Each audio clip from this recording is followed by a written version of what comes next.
Yeah, you want to do our profanity warning?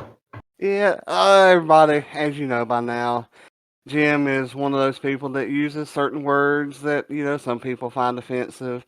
I may use some of those words that Jim finds offensive. Well, he's British, so he does offend me. I'm redneck Southern, so I offend him.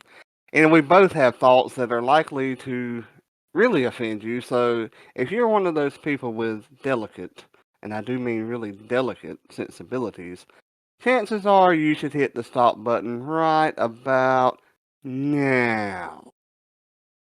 Welcome to the podcast. I'm Jim, and with me is Richard. Exactly, sir. How we doing?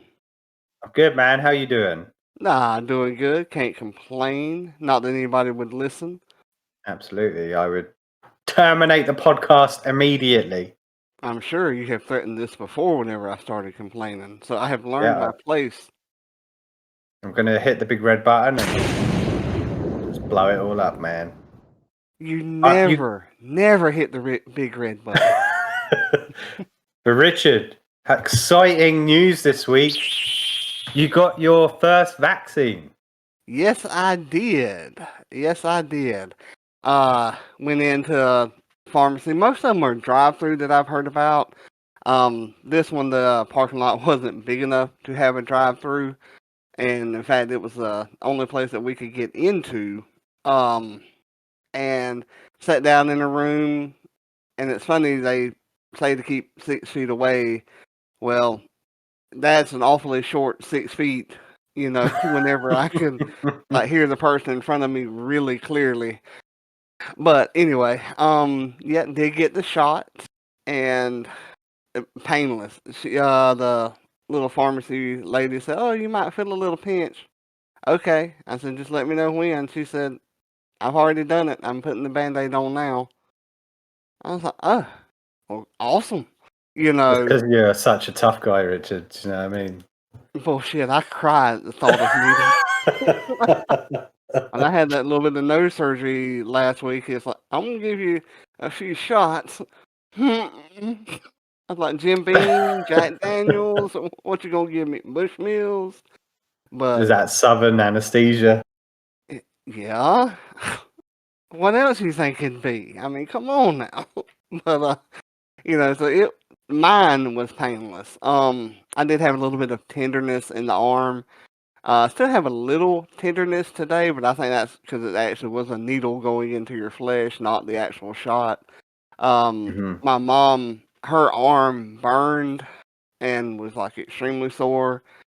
But mine, other than like the actual site where the needle went in, was the only pain that I had. She did ask that, if anybody had any symptoms, getting close to the end of the 15 minutes that you wait. So of course, I raised my hand. She said, "Yes, sir." I thought, "I'm feeling a little weird."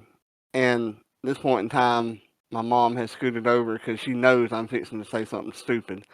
I said, I feel awfully hungry. Is that a side effect of the shot?" She said, "Well, nobody else has reported this, I said, "Oh, well, it could be the fact that, I haven't ate since like last night at supper, but I'm feeling really hungry right now." I mean, I'm always doing like stupid crap like that, but Are you I did. supposed to not eat before the shot? Or is No, that I just just you just hadn't eaten? yeah, I just hadn't eaten. Because I had to go to my regular doctor, and I just don't usually eat, but maybe twice a day. Um, it's I usually go just once a day unless I snack like mid afternoon or something. Um, because I'm trying to like lose weight instead of gain it, and being a That's southerner always that loves helpful. to eat. Yeah. Uh, so I usually just eat the once a day, which is fairly good diet advice if anybody's looking to lose weight. But I did post on my personal Facebook page, and if you're not a friend of mine, read my Facebook post, then shame on you. Um, I posted that I did have another symptom. I think the shot made me go blind, and I'm very offended at the shot. Don't do that, man, because you know that those, like, what are they, conspiracy theorists are going to be like, oh, I told you guys. I told you. Oh This yeah, guy went fucking blind like 15 years ago from, from the vaccine he got this week. yeah. So, and retroactively, the shot does cause you to be like an extreme smart ass. I said, so it happened, retroactively like 37 years ago that I'm a smart ass now because of the shot, you know. And It is a everybody was like, concern. you're just not right. I was like, never claimed to be. Well, man, when do you get your second shot? Or is just a one and done? Nah, the one that we had is the I think it's called Visor. I think it's Hmm. the shot. I get my second one April the 7th. Perfect, man. That's a really good turnaround because here in Canada, I'll tell you what, Richard, take a guess. Guess how long you have to wait for your second injection here. 6 months. 3 months. 3 months. That was my second choice. Was 3 months. Why do That's you all have to wait so? Well, y'all all backwater up there in Canada. by then, by 3 months' time, the whole fucking thing will have worn off and it won't matter anyway. Well, that was my thinking because the little pharmacy tech lady said that by the 3 weeks, your body has absorbed it, and it's beginning to has built up as many antibodies as it can. So you need to Mhm. take the second shot, at 3 weeks' time. Yeah, it's because Canada's done a piss poor job of figuring out logistically how to distribute the vaccine. I know people that have had the first one and then never got the second one because they ran out, which is pretty embarrassing. On top of that, here in Toronto, we've just come out of lockdown. We are going into our third wave, and they've opened patios at restaurants and bars today. So time to go get a smoke and a pancake. I know we never go on about the lockdown or COVID or anything, but I'm saying this as a preface to I think Canada's going to be in the headlines in 6 months about how much of a disaster it is. Kind of like the South and everything, Yeah, really. I've seen Florida. I know what happens down there, Yeah. man. Those people, Jesus Christ. Uh, and they're smarter than us Georgians. That's I don't know sad. about that. I've seen Florida, man. I know what happens. But yeah, Oh it's yeah. just it's pretty disappointing here, and I have to go into the office 2 to 3 times a week to serve the blind community. So it's kind of worrying for me, right, that I'm around people and traveling while this is going on. I wouldn't mind if I was working from home. I wouldn't go out Right. anyway. I haven't been to a store other than picking up groceries. I haven't been to a single store. Haven't been anywhere. I'll go for a walk once a day with my mask on. Obviously with my fiance, so I don't trip over everything. And And fall off yeah, the sidewalks and stuff. Yeah. I mean, for anybody else, it wouldn't be funny, but Jim, if you was to face plant, oh, I'd laugh. I'm just saying. So actually, I still go jogging, despite my vision. But I go about 5:30 in the morning so that no one's around, and it's pitch black, so everyone's in the same boat as me. And I run the same route, so obviously I can see where I'm going. I just can't see detail. So if someone was walking towards me, I'd go straight into them. So 5 in the morning, no one's there. But because I've moved recently, I'm now learning a new route. So I've walked around it and then I started jogging it. But I trip over a lot. Someone who's visually impaired that jogs, you're gonna get some I'm banged up knees, man. I'm trying not to laugh, but I can just picture you like jogging down the sidewalk. Somebody's walking up, not paying attention. You run into them, knock them down. They get all mad. Are you blind? Well, Well, yes, yes, I actually. am. You know. But I'm determined, man. Once my vision reaches a point where it's definitely not safe to do that, I'm just going to go to a track and just go around that. Um, Right. but yeah, I wear a lot of reflective stuff, bright clothing. I wear wristbands that flash. So, you know, I've Smart. almost been hit before in the past by cars because even when you're wearing bright stuff, people at 5 a.m. they're not awake yet. They just drive Right. at you. And But people don't yeah, normally pay attention either. yeah, exactly. So, I mean, I've almost been hit a bunch of times. I know a lot of blind folks here who've been hit by cars. It's very, very common. But you know, I refuse to give up. I mean, I'll make changes to my life and my visual impairment, but I'm not just going to stop exercising or not do anything. Right. That's why I have a treadmill, an elliptical, and a bicycle in my exercise room. Get the fuck out. Right. Well, bit of a weird fact about me. I never learned how to ride a bicycle whenever I could see. Oh, really? Yeah, I didn't see the point in it. You You just know, went straight to tractors? yeah, I did. I was driving a tractor whenever I was 5 years old. Holy shit. You are Georgian. Yep, I am. But yeah, my thought process was, and I think this is fairly smart. That tractor's got four wheels and will go approximately 20 to 25 miles per hour. That bicycle has two wheels, and I have to power it. Which one do I want to use? It makes it sound like rural Ireland where you go down a country road, there's just a tractor driving along. Everyone got stuck behind him for like 5 hours going along. Maybe I need to move to Ireland because that is exactly how South Georgia is. Yeah, man. Plus, you can drink and drive there. Yeah. I used to be the guy on that tractor with like, you know, 20 cars behind me. Look back and just smile. But yeah, I don't use a treadmill or anything because you know we don't really have space here. We live in the city, so any house, apartment, condo is friggin' tiny. Like I'd love to have a treadmill and a Olympic weights.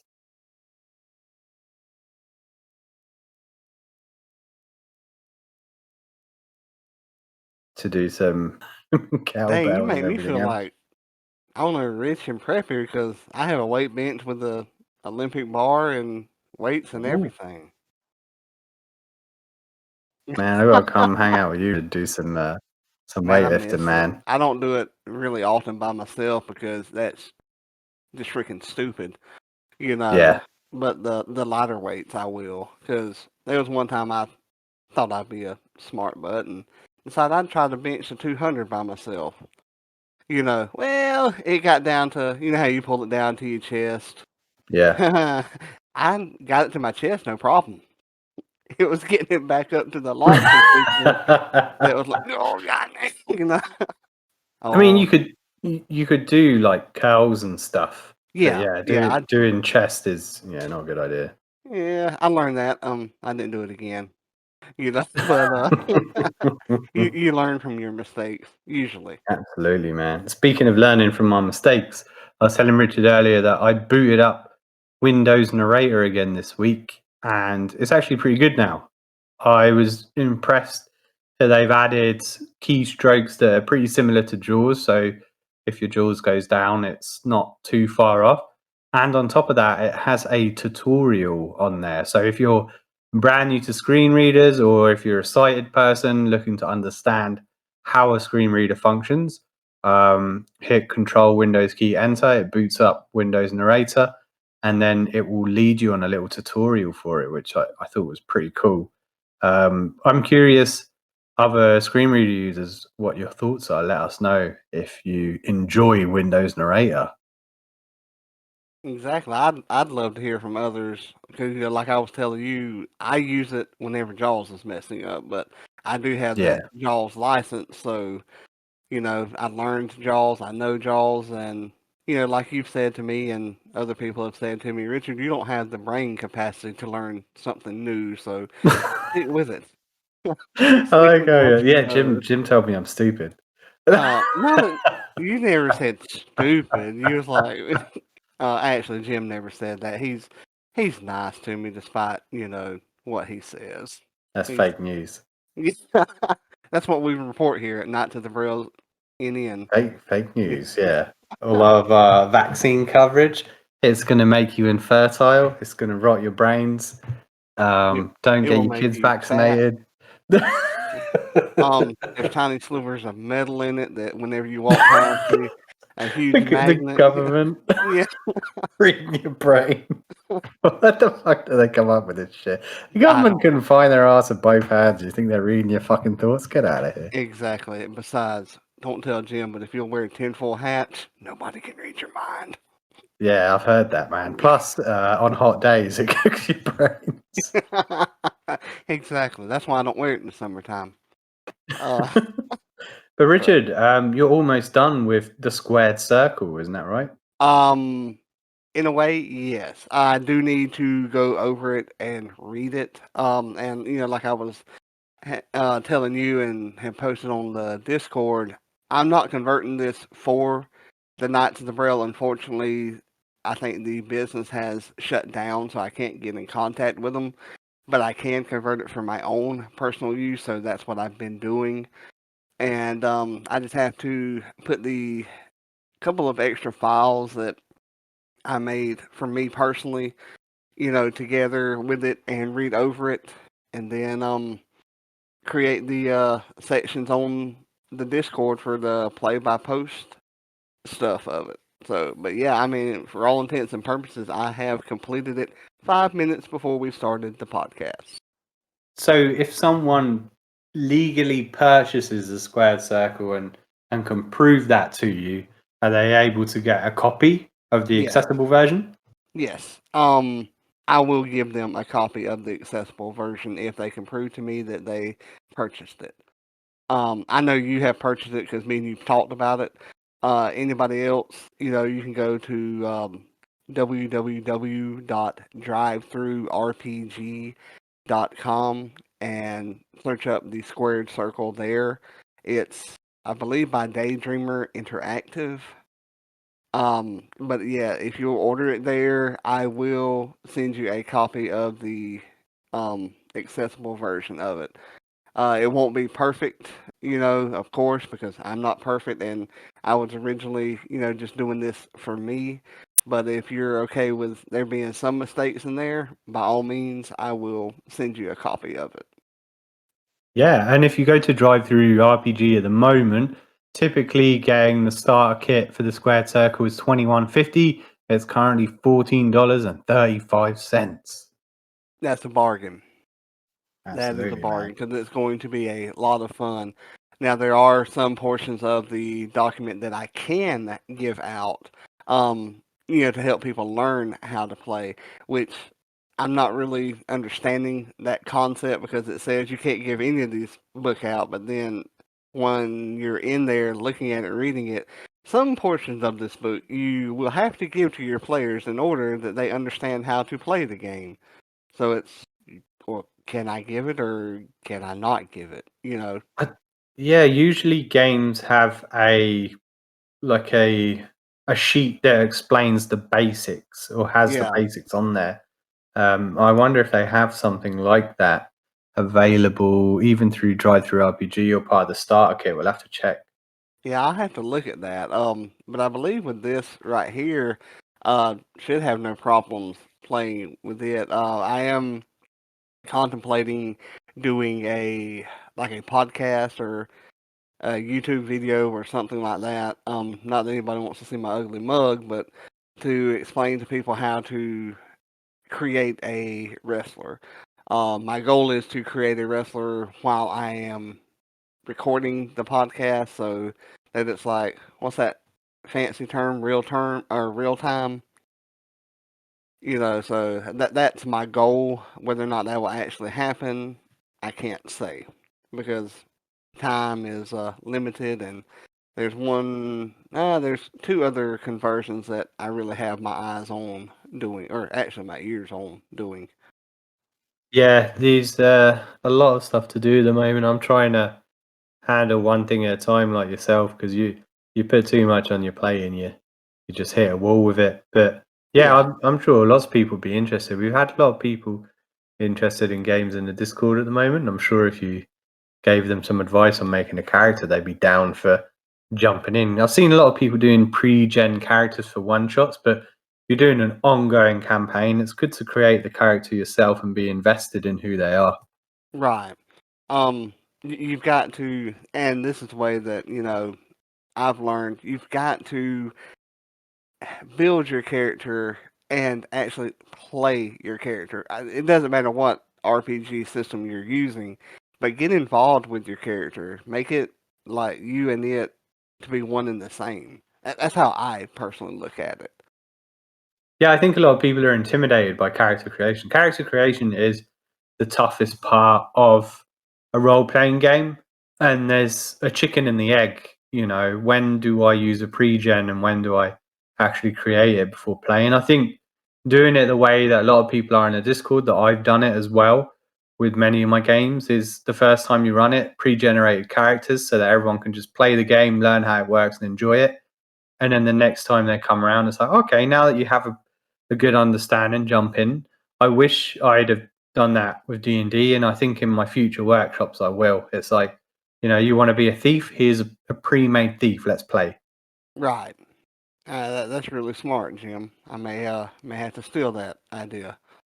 Well, the amount of time spent in D&D workshops doing character creation is a lot, and it's not fun. I think if you were to just jump into a game with a pre-made character, people would really get a kick out of it. And then afterwards, when you're like, okay, now let's go over how you make a character, they're like, oh, okay, I know the game's fun. This is just part of what I have to do to get ready for it.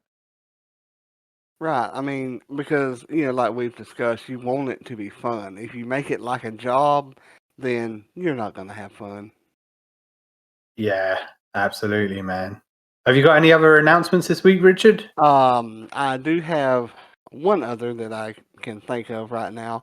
I have been in contact with Nathan Paoletta, I believe that's how the screen reader says his last name. Anyway, he is the author of Worldwide Wrestling. He is actually editing his wrestling RPG instead of allowing me to do it or asking me to do it for him. He has sent me two different documents. He sent me a rich text file document, and he also sent me a like Microsoft Word document. Of course, that you can open with like LibreOffice and the other ones as well. They are fairly accessible from those two that he sent me. And he asked me, to, of course, send him any suggestions, what I would do different. And the only suggestions that I really gave to him was, create headings like for the different sections because some people prefer to navigate with headings. Some people prefer to navigate with links. Some people are like me and try to be extremely difficult and do both of them. Depending on what you're going for. The Yeah. documents are not completely done. He's like really just done like a good portion of them, but it really made me, and I don't want to say smile like as in like I'm some kind of hippie or anything, but it made me feel good that an author is taking this kind of time to do it and that in his future releases there will be a Microsoft Word or you know a Word document in his releases in like I said in future releases. That's fantastic, man. Yeah, Richard and I were talking this week as well about I'll be recording tutorials on how to make accessible documents. So everything from the basics of how a screen reader functions to creating an accessible document, structuring it, making an accessible PDF, how to change the tags in that as well. Even going into InDesign. So this will be a 6 to 9 month project. I'm currently in the process of writing the outline for the first few videos, and then I'll start recording them, try to put out one every week or two. And that way as well, it not only spreads the knowledge of how to make accessible documents, but it also means that if publishers are like, hey, I'd really like to do this myself, can you give me any tips? It gives us a point of reference to turn them to. Right. And speaking of that, I had told you about the PDF creator that I found. Foxit PDF. That's FOXIT or FOX space IT PDF. Really accessible. They make a point of it on their website to mention it. They explain what a screen reader is, and I want to believe, if I remember the price correctly, a full version of it is only $139, That's which pretty is good. which is a lot cheaper than Adobe Acrobat, Oh which god, yeah. which if I remember right is like roughly 15 a month, I think. And the Yeah, standalone version is, if I'm reading the website correctly, it's $499. So yeah. yeah, quite a bit cheaper.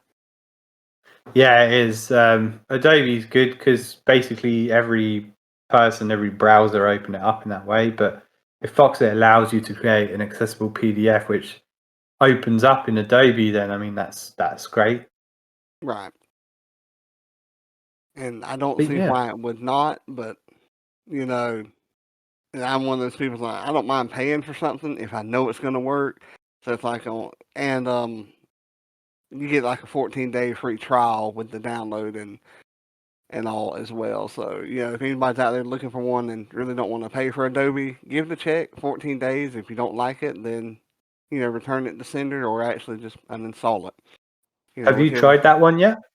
Foxit, yes. In fact, I used it to convert the PDFs of Buffy and a couple of the other ones that I had downloaded and purchased, to convert them to Word to make the document editing a lot easier. And seems to work like a charm for me. I have not tried to create a PDF with it, so I can't tell you from that aspect. But as far as what's the word, exporting it from a PDF document to a Microsoft Word document, fantastic, no trouble whatsoever. That's great, man. I'm gonna check that out this week and try using that as well. I've gone pretty good at making accessible PDFs at this point, and I'm getting more and more familiar with InDesign so that we can advise tabletop role playing game creators on that. But yeah, man, any other tools that anyone can suggest, please do let us know. We're probably going to cut the podcast a little short this week. Next week, we're going to be busy on the podcast. We've got Matthew coming back on, aka Blind Fury, and we're going to chat about tabletop role playing games and maybe some war games and get his perspective on things, as he is a wealth of knowledge. Is there anything else you wanted to cover today, Richard? I just wonder, do we have to have Matthew back? I'm Last afraid time he so. didn't. Yeah, He I didn't take a know. shower last time, and it was a little cramped up in here.